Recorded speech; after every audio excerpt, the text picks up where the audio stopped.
Happy Tuesday morning, my little math wizards. So welcome to math. Today is March 24th.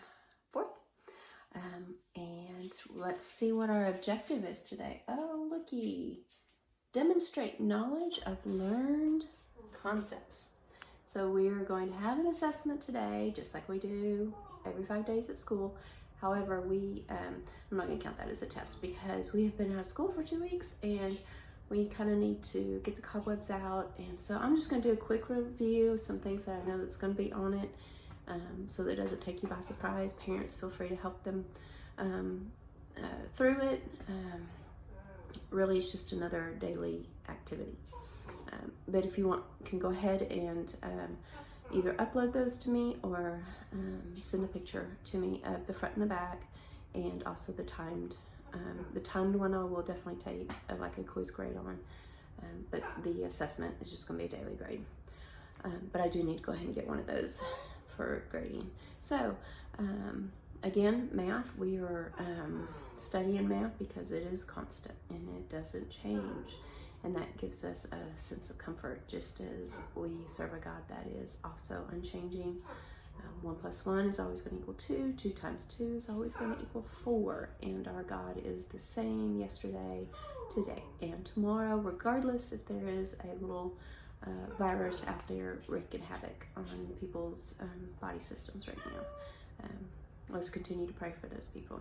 All right, so for our review today, what is boiling point for Celsius? Remember, we talked about there's 2 ways to measure temperature.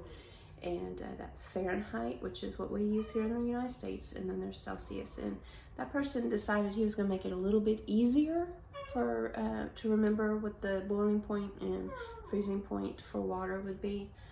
So does anybody remember what the boiling point is? Well, maybe if we start with the freezing point, that would help you. So he changed it so it would be easier. So he changed it to 0 degrees Celsius. And that is our freezing point rather than the 32 degrees Fahrenheit. That is, on the Fahrenheit scale, it's 32 degrees. And then, so boiling point is going to be 100 degrees Celsius. And for Fahrenheit, that would be 212 degrees. That's just a little bit harder to remember. And so he was just trying to simplify it, which is helpful for some of us. All right, and I also want to review what is a fraction. I haven't made you memorize those definitions yet, but I'm not far from it. We will probably be working on that soon, and my dogs are fussing again at each other through the door. So quickly, let's get through what a fraction is. It is a way to represent the part of a whole or a part of a group, okay? So when we have a fraction, like 1/2, we have names for the top number and the bottom number. Top number, numerator, bottom number, denominator. Remember D for down. Now, so we need to remember what those represent though. So our bottom number, denominator, is the number of parts in total. So total number of parts. So if I have a pizza, those dogs are pathetic. If I have a pizza that's cut into 8 parts, then my bottom number is going to be 8. Always think about how many parts do I have all together, okay? Then the top number is the parts I'm talking about. It's either the number of pieces of pizza that I ate or the number of pieces that are left over. So parts being talked about. Got one dog that wants out and one dog that wants in. I'm not sure if we can see that very good on the video. All right, and then real quick, we wanted to review our types of lines. Remember, this line going across like this is going to be your horizontal line.